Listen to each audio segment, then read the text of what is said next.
नमस्कार दोस्तों, स्वागत है आप सभी का एक बार फिर से आपके अपने channel study for RAS and IAS के अंदर। हम नवंबर 2020 के अंतर्राष्ट्रीय क्रोनोलॉजी को पढ़ रहे थे और उसमें हमने अंतर्राष्ट्रीय परिदृश्य कंप्लीट कर लिया था। शुरू के सिनॉप्सिस भी जो दिए हुए रहते हैं उनको भी हमने अच्छे से रीड किया था। आज हम जो है राष्ट्रीय परिदृश्य पढ़ेंगे और इसको आगे शुरू करें उससे पहले एक छोटी सी इन्फॉर्मेशन आप सभी लोगों के लिए। ये मेरा एक आर्टिकल है जो कि दैनिक जागरण, कल के दैनिक जागरण में प्रकाशित हुआ है, यानी कि 23 नवंबर के अखबार में इसको आप देख सकते हैं।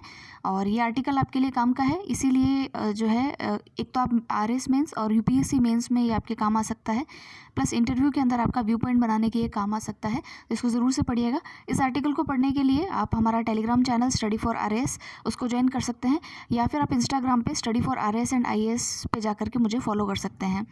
यहाँ पर देखिए ये जो है पूरा एडिटोरियल वाला जो पेज आता है उसमें ये आर्टिकल जो है यहाँ पब्लिश हुआ है, तो आप इसको ज़रूर से देखिएगा। तो अब हम स्टार्ट करते हैं हमारी मैगजीन को, राष्ट्रीय परिदृश्य को। पहला जो न्यूज़ आर्टिकल है वो हम सिनॉप्सिस में पढ़ चुके हैं। उसके अंदर देखिए कि प्रधानमंत्री नरेंद्र मोदी द्वारा गुजरात में 3 योजनाओं का जो है उद्घाटन किया गया है। पहली योजना हमने पढ़ ली थी किसान सर्वोदय योजना, जिसमें किसानों को सिंचाई के लिए दिन में जो है बिजली आपूर्ति के लिए इस योजना को लॉन्च किया गया है। फिर है UN Mehta institute of cardiology and research centre. Cardiology आप जानते हैं, हार्ट से जो संबंधित स्टडी होती है उसको कार्डियोलॉजी कहते हैं, डॉक्टर को कार्डियोलॉजिस्ट कहते हैं। तो उससे संबंधित एक अस्पताल का यहाँ पर जो है उद्घाटन किया है इन्होंने।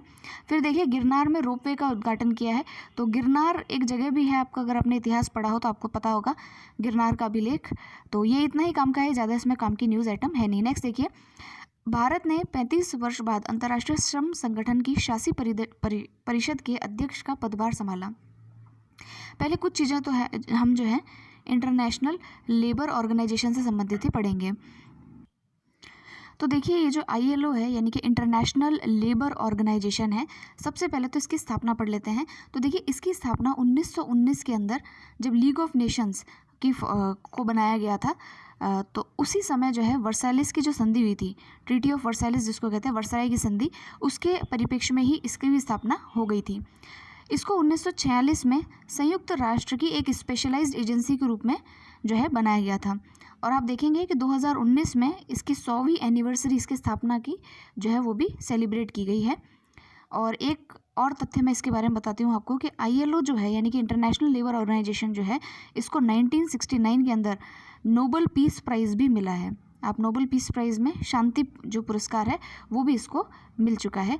और ये जो है अंतर्राष्ट्रीय जो लेबर कानून है, श्रम के जो कानून हैं, संगठन है, उनको एक करने का भी प्रयास करता है, उनमें सुधारों की भी मांग करता है।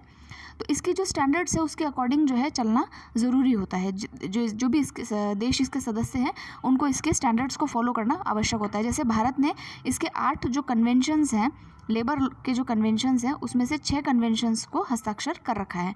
तो ये थोड़ी सी इन्फॉर्मेशन थी इसके बारे में। और हाँ, इसका हेडक्वार्टर जो है वो आपका जेनेवा स्विट्ज़रलैंड में है। ठीक है, ये भी थोड़ा ध्यान रखना है हमको।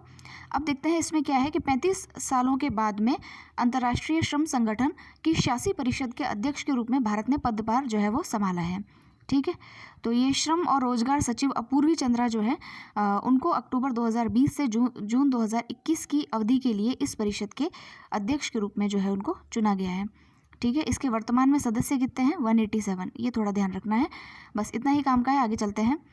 INS कवरत्ती भारतीय नौसेना के बेड़े में शामिल। इसके बारे में हम पुरानी वाली जो हमारी सितंबर की क्रोनोलॉजी उसमें भी पढ़ चुके हैं, इसको रिपीट नहीं करेंगे। मैंने पूरा बताया, प्रोजेक्ट 75 भी बताया था, स्कॉर्पियन क्लास की सबमरीन्स के बारे में बताया था, आप उसमें देखिएगा। DRDO द्वारा विकसित टैंक रोधी प्रक्षेपास्त्र, एंटी टैंक गाइडेड मिसाइल जिसको कहते हैं, नाग का अंतिम परीक्षण सफलतापूर्वक संपन्न। अब आपसे क्वेश्चन पूछा जा सकता है कि नाग क्या है?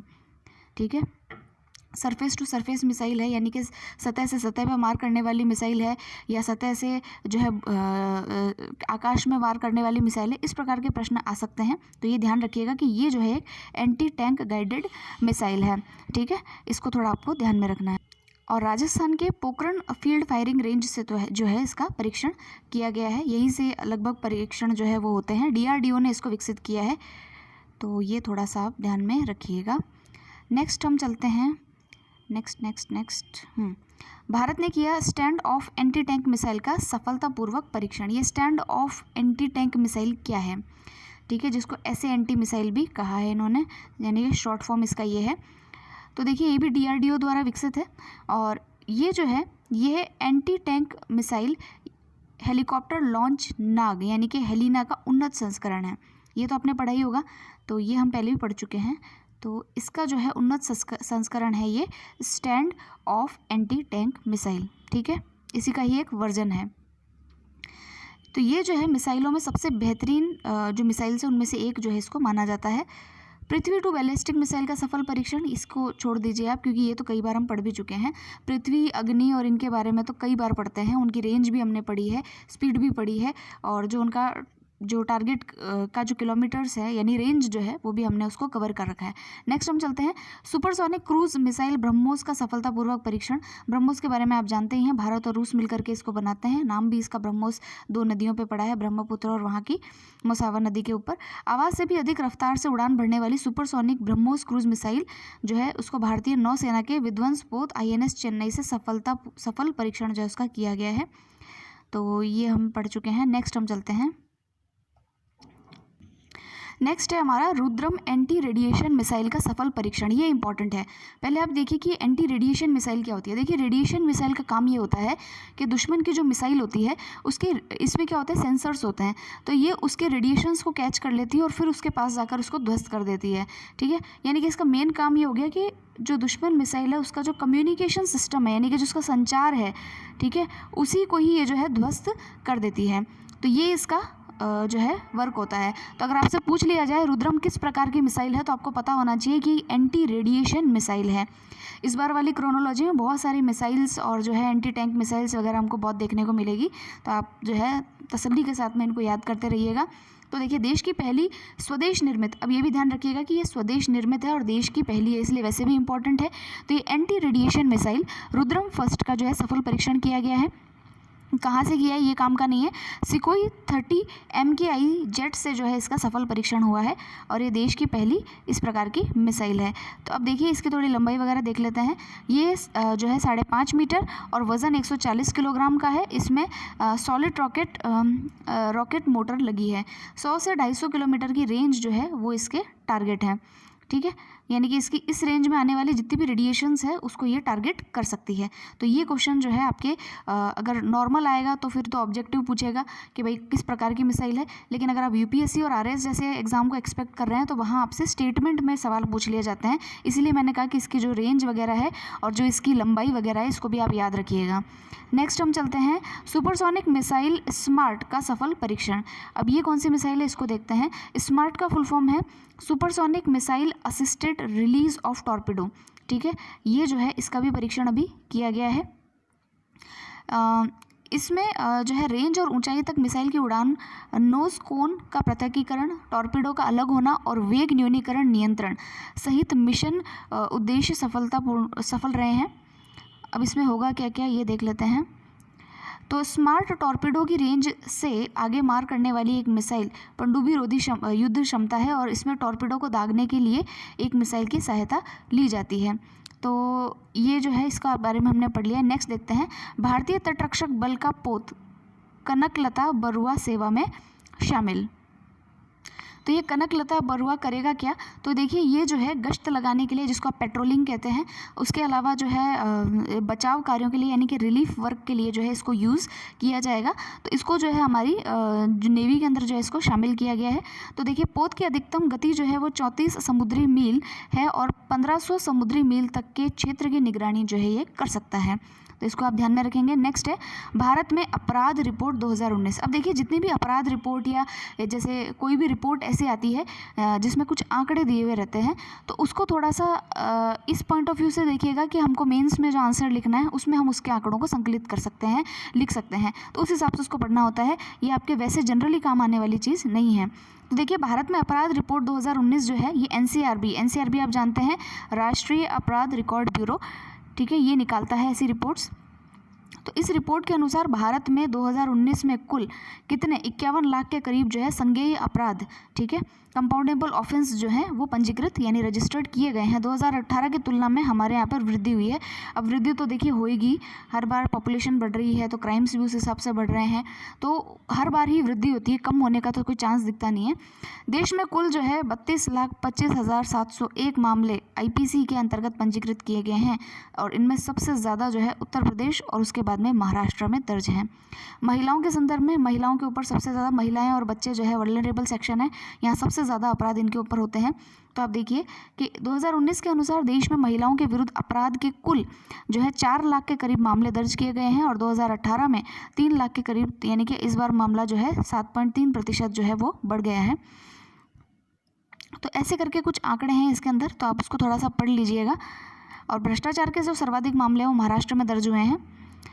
अब देखिए, राष्ट्रीय अपराध रिकॉर्ड ब्यूरो की स्थापना टंडन समिति, राष्ट्रीय पुलिस कमीशन तथा गृह मंत्रालय के टास्क फोर्स की सिफारिश के आधार पर अपराध और अपराधियों की सूचना के संग्रह पर एक रिपोजिटरी यानी रख रखाव के रूप में कार्य करने के लिए 1986 यानी 1986 में की गई थी, जिससे कि अपराध को अपराधियों से जोड़ने में सहायता मिल सके।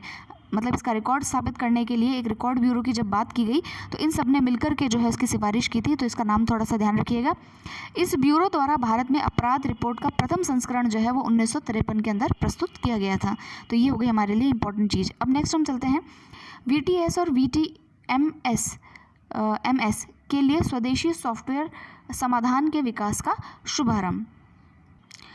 तो देखिए VTS क्या है? VTS का अर्थ होता है वेसल ट्रैफिक सर्विस। वेसल यानी कि आप जानते हैं जो यातायात सेवा के लिए, समुद्री यातायात जो सेवा के लिए जो जहाज़ होता है उनको वेसल कहा जाता है। और पोत यातायात निगरानी व्यवस्था यानी वेसल ट्रैफिक मॉनिटरिंग सिस्टम, जिसको हम कहते हैं VTMS। ठीक है, तो इसके लिए जो है स्वदेशी सॉफ्टवेयर समाधान के विकास का शुभारंभ जो है वो किया गया है। अब ये जो पोत होते हैं या जो वेसल होते हैं, इनका काम क्या है? एक तो मौसम संबंधी चेतावनी देना कि भाई मौसम ख़राब है या नहीं, या जो भी है तो उस हिसाब से उनको जानकारी देना, और बंदरगाह या जलमार्ग के भीतर यातायात के व्यापक प्रबंधन जो होते हैं उनको निर्धारित करना, ये इन वेसल्स का कार्य होता है। तो इनके लिए जो है एक स्वदेशी सॉफ्टवेयर समाधान जो है उसको जो है इन्होंने निर्माण किया है। तो देखिए जो ये पोत प्रबंधन व्यवस्था दुनिया के कुछ सबसे व्यस्त सागरों में स्थापित है और सुरक्षित नौवहन, अधिक कुशल यातायात प्रवाह और पर्यावरण की सुरक्षा के लिए बहुमूल्य योगदान दे रही है।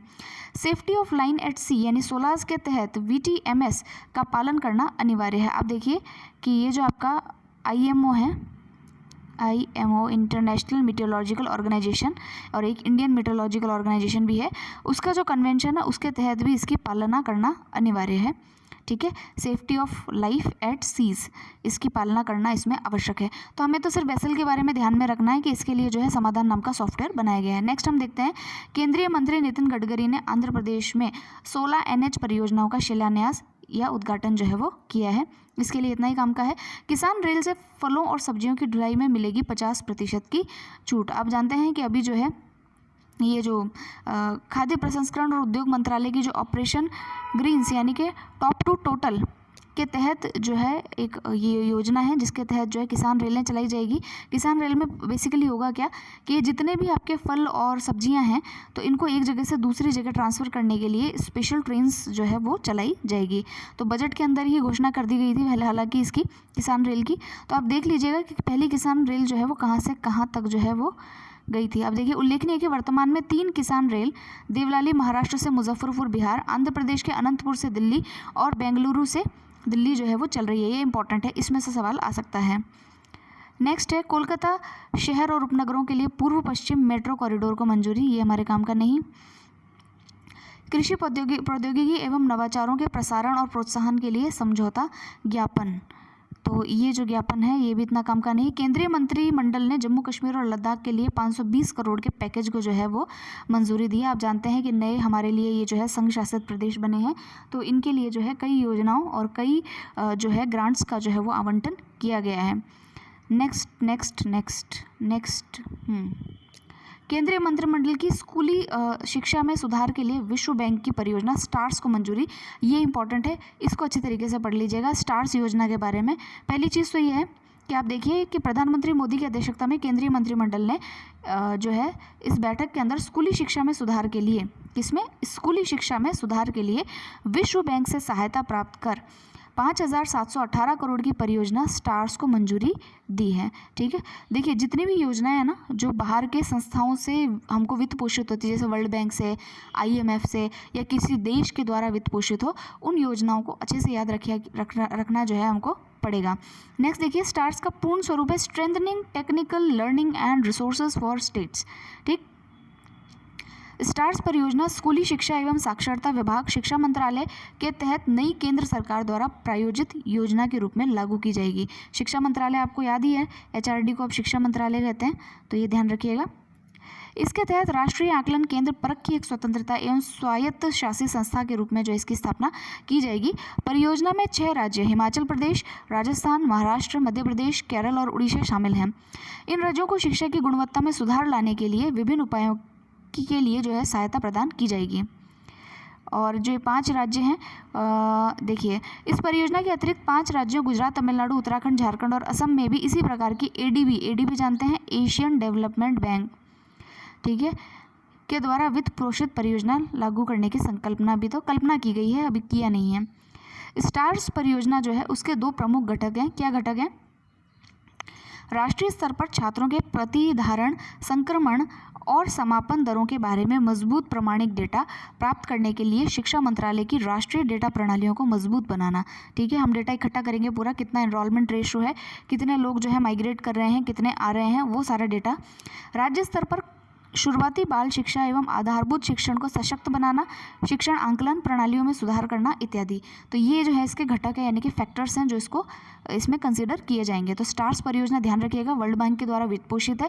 इसमें जो स्कूली शिक्षा है उसके अंदर सुधारों को लेकर के जो है इसको बनाया गया है। इसके 2 प्रमुख घटक हैं और 6 राज्यों को जो है इसमें सम्मिलित किया गया है। मतलब यहाँ का जो है पूरा यहाँ पर फोकस करके जो है इस योजना को लागू किया जाएगा। नेक्स्ट देखते हैं, गोवा हर घर जल वाला बना देश का पहला राज्य। अब इसमें क्या है, आपने एक योजना सुनी होगी कि जो है हर घर में नल वाली जो योजना थी, हर घर नल वाली जो प्रधानमंत्री मोदी की जो है संकल्पना थी, जो उन्होंने जो है जारी की थी, तो उसी के परिप्रेक्ष्य में यहाँ पर जो है गोवा हर घर जल जो है ये वाला देश का पहला राज्य जो है वो बना है, यानी functional house hold tap connections, ठीक है, नल के कनेक्शन उपलब्ध कराकर गोवा देश का पहला हर घर जल का लक्ष्य प्राप्त करने वाला पहला राज्य बन गया है। ठीक है, तो ये थोड़ा आप ध्यान रखिएगा। तो हाँ, अब यहाँ देखिए, जल जीवन मिशन के तहत गोवा के ग्रामीण क्षेत्रों में कार्यात्मक घरेलू नल कनेक्शन, यानी कि चलने वाले नल, ठीक है, बंद वाले नल नहीं, तो उनका उपलब्ध कराया गया है। इस मिशन का लक्ष्य ग्रामीण समुदायों के जीवन स्तर में सुधार करना है, उनको आसान बनाना है। उल्लेखनीय है कि देखिए, केंद्र सरकार का जल जीवन मिशन और हर घर जल योजना की घोषणा जो है 2020-21 के बजट में जो है वो की गई थी। ये इंपॉर्टेंट है, इसको याद रखिएगा, कौन सा मिशन है और कौन सी योजना है। तो मिशन तो है आपका जल जीवन मिशन और योजना है हर घर जल योजना, और कब जारी की गई थी? 2020-21 के बजट के अंदर। ठीक है, इसका उद्देश्य क्या था कि देश के सभी घरों में पाइपलाइन से साफ पानी पहुंचाना, और यह लक्ष्य पूरा करने के लिए 2024 तक का इन्होंने अपने लिए डेडलाइन जो है निर्धारित कर रखी है। सरकार इस योजना पर 3.5 लाख करोड़ रुपए जो है वो व्यय करेगी। पैसे याद ना भी रहे, मतलब रुपए याद ना भी रहे, तब भी लक्ष्य का टारगेट याद रहना चाहिए कि 2024 तक जो है वो हमारी डेडलाइन है। नेक्स्ट है, 8 भारतीय समुद्र तटों को अंतर्राष्ट्रीय ब्लू फ्लैग प्रमाण पत्र जारी। ठीक है, अब देखिए दोस्तों, ये भी बहुत इम्पॉर्टेंट है। एक तो ब्लू फ्लैग का सर्टिफिकेट किसी बीच को मिलना, बीच जानते ही हैं आप, जो बीचेस होते हैं ये उन्हीं को मिलते हैं। और ब्लू फ्लैग जो सर्टिफिकेशन का मतलब जो है, इसमें क्या होता है कि कई सारे जो मानदंड होते हैं उनको फॉलो करना पड़ता है।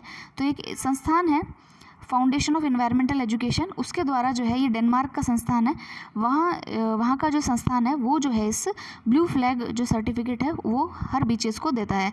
इसको प्राप्त करने के लिए उस बीच को साफ़ सफाई, एजुकेशन, एनवायरनमेंट के प्रति जागरूकता, इन सारे जो मानदंड होते हैं उनका पालन करना पड़ता है, तब जाके कहीं जो है ये सर्टिफिकेट मिलता है।